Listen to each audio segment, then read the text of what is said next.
alam mo, kapag bumalik ako sa mga laalang pagkabata ko sa probinsya, parang kahapon lang ang lahat. Yung simpleng buhay, yung bang mga bagay dati, Madi, na hindi mo pinapansin pero ngayon, namimiss mo na. Madi, tuwing umaga, gigising ka sa tilaok ng manok at hindi sa alarm clock.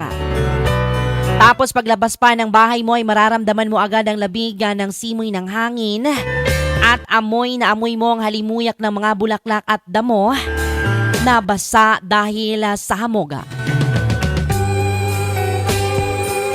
Yung tipong hindi mo na kailangan magmadali.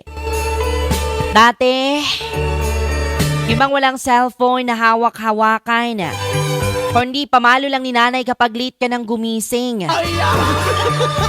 Tapos, didiretso ka na lang sa taniman o kaya sa bukid. Yung tipong mag-harvest ka na lang ng prutas o gulay, mga kaibigan. Laging may mga alagang kambing o mga hayop, pati iba't ibang hayop pa yan. Kaya bago pa man makakain sa agahan ay kailangan mo munang unahin na pakainin ang mga alagang hayop na manok at baboy. Mga Madi, ang saya ng laro namin noon. Simple lang pero sobrang saya.